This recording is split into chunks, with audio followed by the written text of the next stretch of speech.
sculpting. So don't over sculpt is my advice to you. Only sculpt when you need to sculpt, but you don't want to get too tired. We don't want to take the power away to sculpt. We just don't want you to overdo it. So you shouldn't be doing this every second of the day, and it's later on in the game it's going to cost you a lot to sculpt. Remember that sculpting on sand is completely free, but buildings you put on land are on sand are less effective.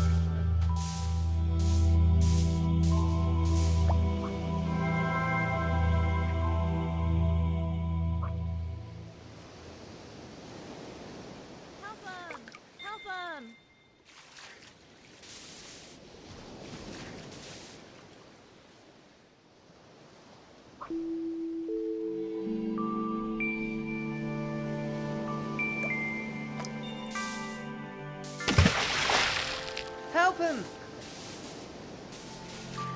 Help him! Help him!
Okay, you've just been asked to remove rocks. The rocks are a fantastic store of belief. My big tip, the first big tip to you is don't destroy too many rocks, because later on they're a really good way of getting that and topping up your belief. They seem like a negative, but actually later in the game when you're not mining, they become a positive. So be careful with your rocks.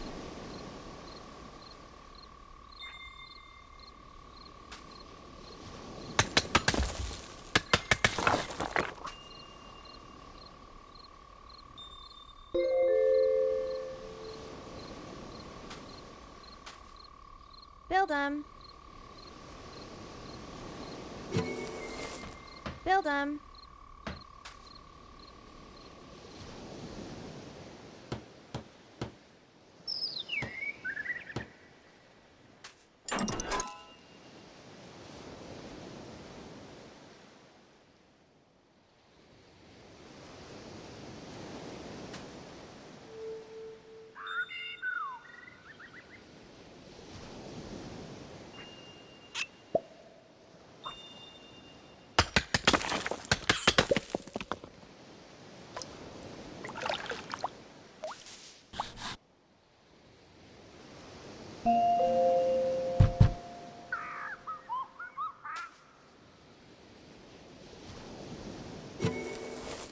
Build 'em.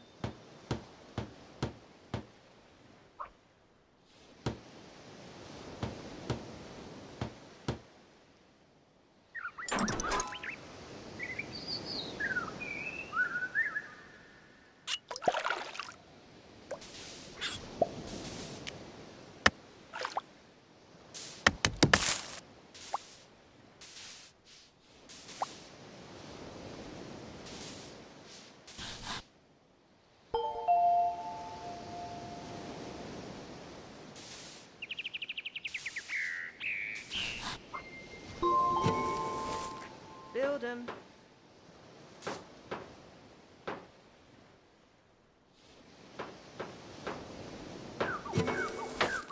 Build 'em.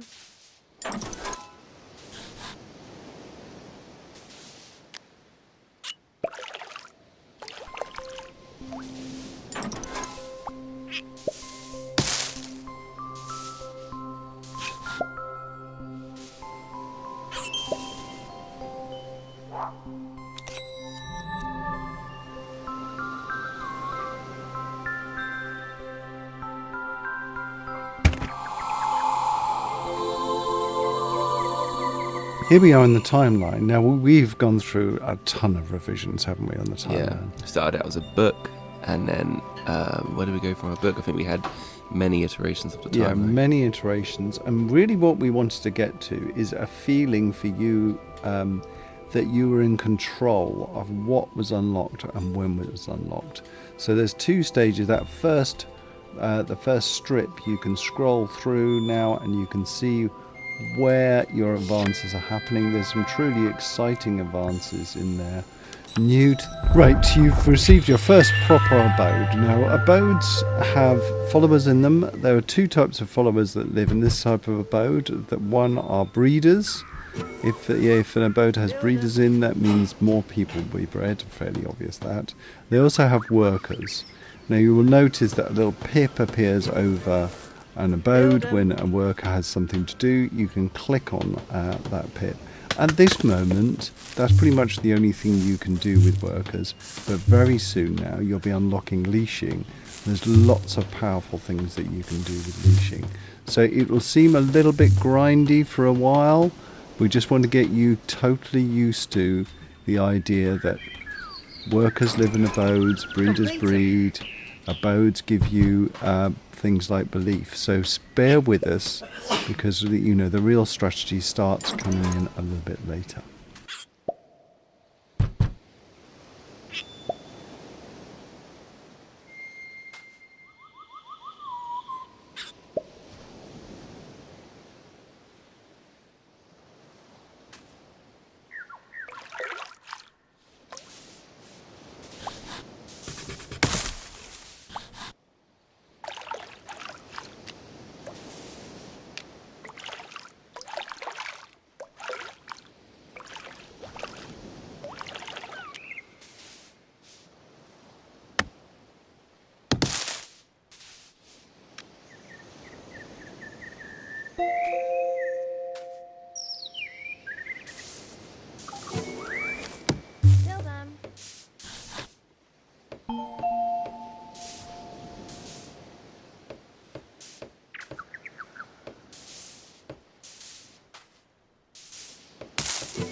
Build 'em.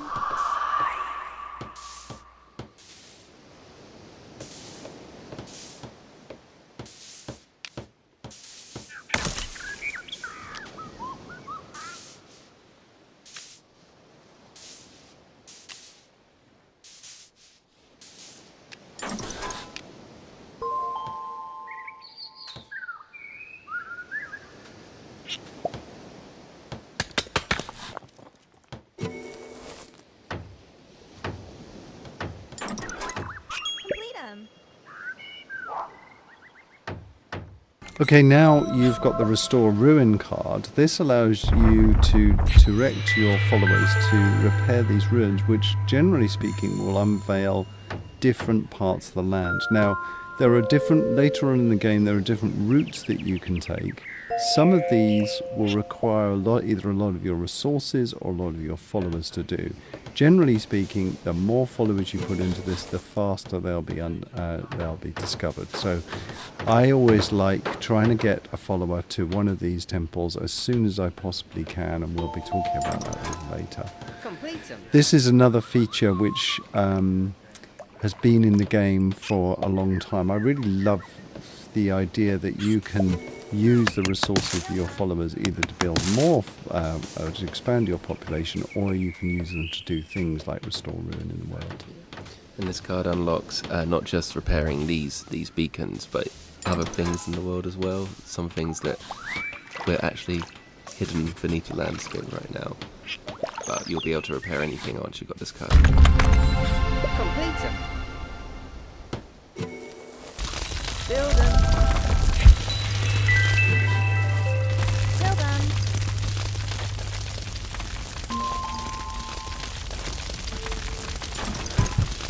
Complete 'em. Build 'em.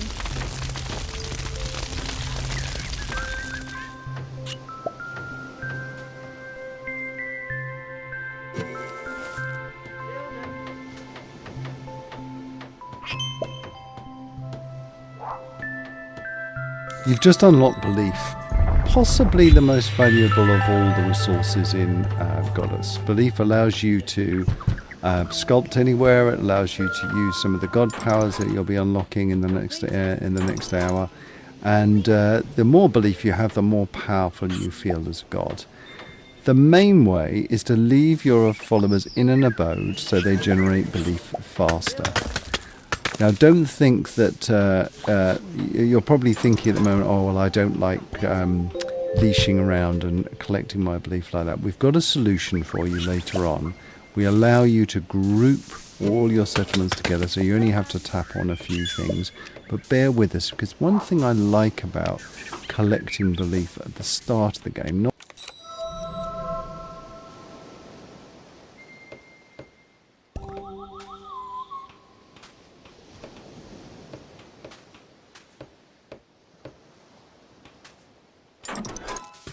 Complete 'em. Complete 'em.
Build 'em.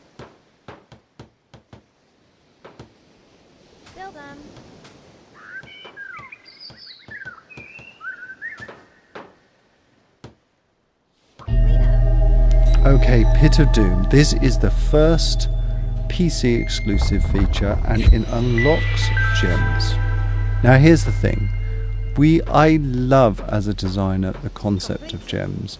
The gems on the PC are very, very different to gems on mobile.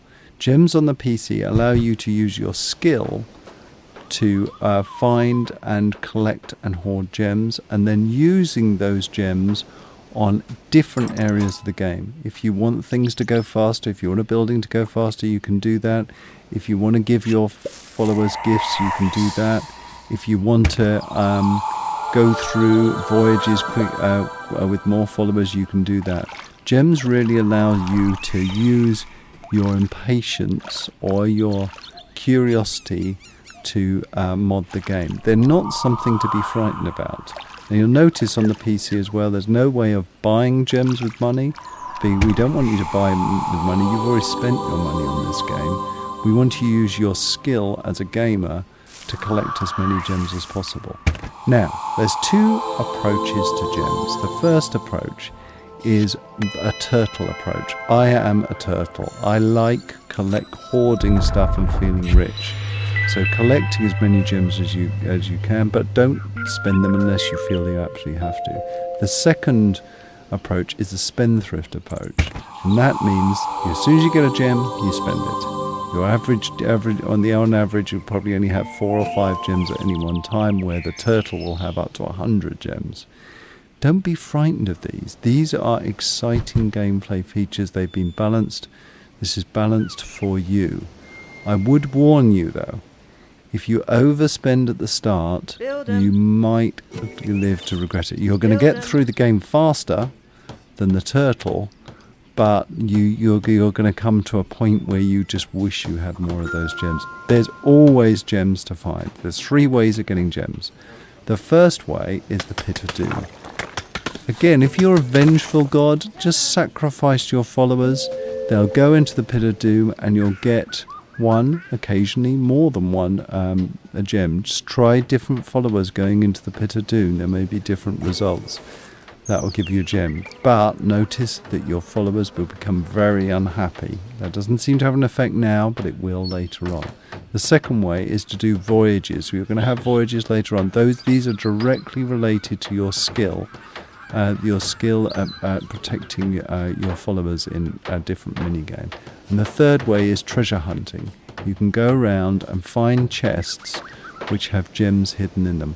Any or all of these ways are valid ways of getting gems. Build 'em. Complete 'em.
Okay, you've just unlocked the Living Society card. This is an example of, do you waste your stickers on this? Do you, as a god, care about your followers being happy or being friends? Now, we are going to be introducing a lot about happiness. You'll notice on the right-hand side of the screen, there is a happiness bar.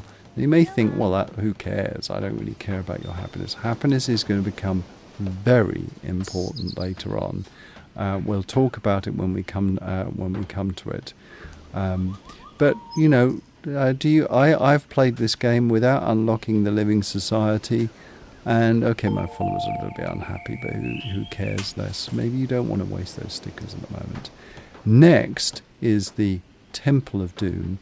This is the first PC exclusive feature that we have, and we'll be talking about that. It's a really exciting feature.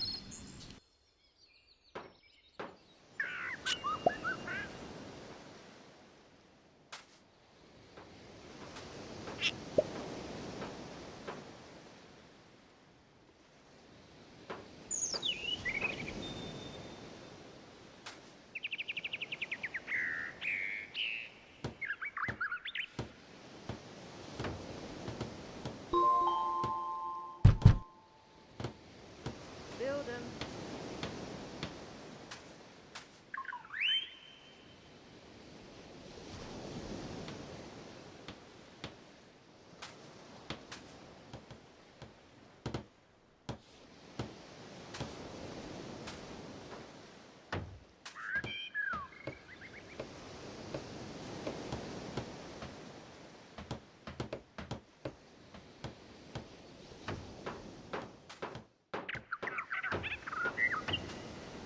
Build 'em.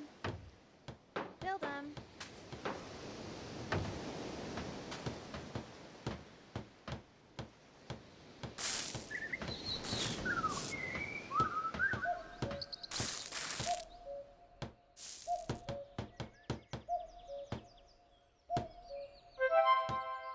Build 'em.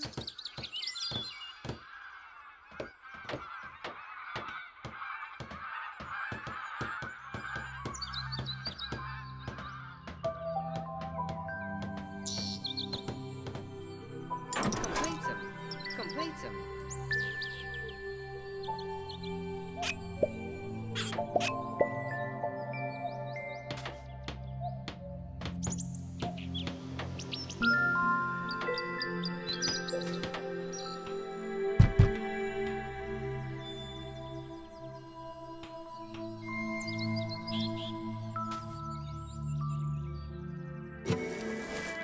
Build 'em.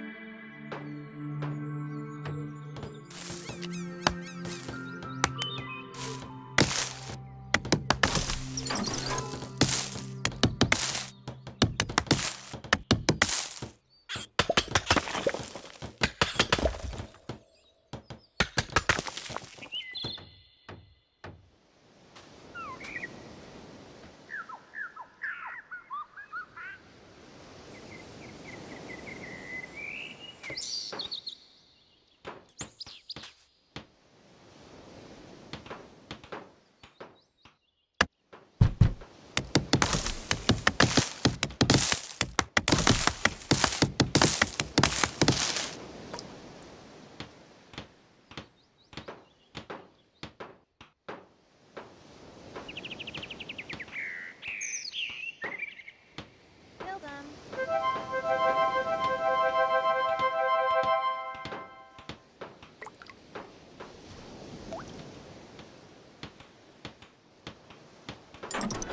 Complete 'em.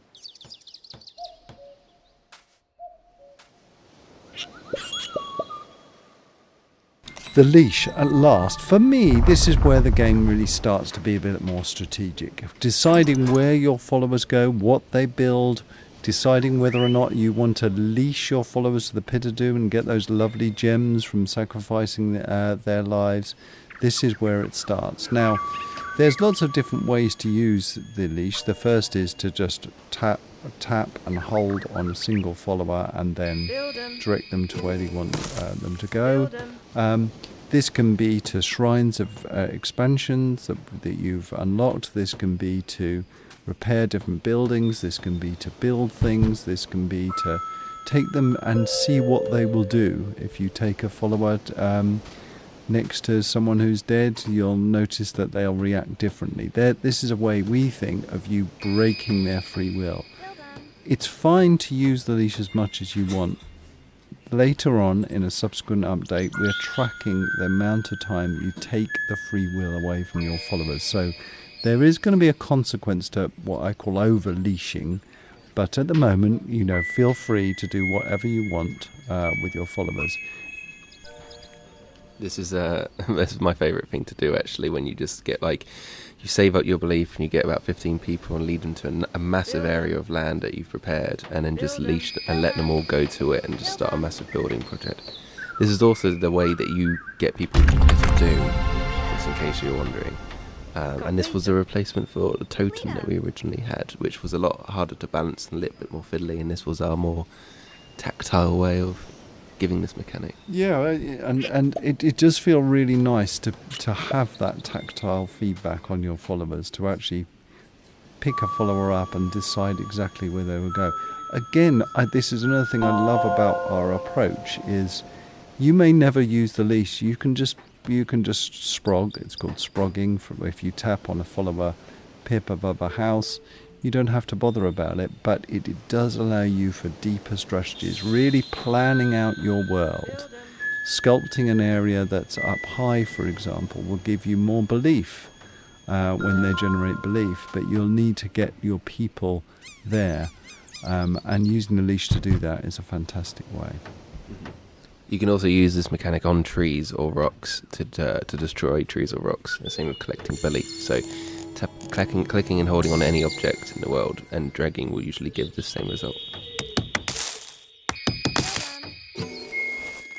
Build 'em. Build 'em.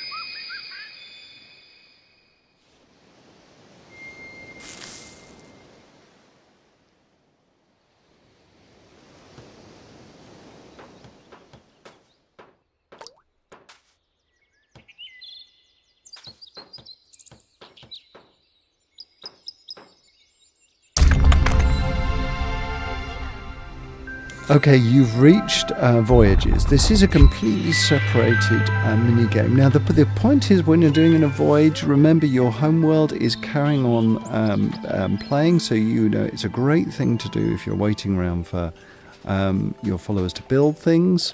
After you've done this introductory voyage, you're going to have lots of voyages to choose from, and each one of those voyages can give you rewards for completing a land, like extra gems, more belief, more stickers, and later on some of the more resources. Also, as you do each of those lands, some of those lands we've hidden chests in, so there's some really nice bonuses to find in there. Generally speaking, when you complete a voyage, there's a big reward at the end, so it's well worth spending your time. Big tip here: make sure when you go off and do your voyage, you've set your world up so there's lots of building going on. So when you've completed a voyage, you can come back and everything is all going to be set in place and the things being built. This is the whole ethos of the game. This is not a game that is you just do one thing at a time. There's lots of things that you can do at a time. You should not be waiting around, especially on on this build. You should never be waiting around. There's always things for you to do.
bigger abodes. Now,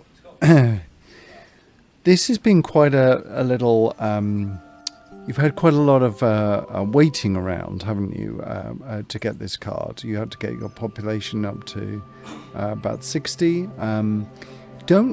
This is why, if you find yourself waiting too much, spend those gems to speed up those house buildings. I would say to you is sand is great to expand up your population. If you sculpt on sand, remember it's free. You can always sprog people for absolutely free, for no belief whatsoever. But, you know, a lot of little abodes on sand, it's not really, you're not really investing long term. It's better to get those abodes on grass. So I would focus on getting that first area just sculpted out and get to those bigger abodes, because they're much more efficient generating belief. The followers like living in bigger abodes. They like advancing through those abodes.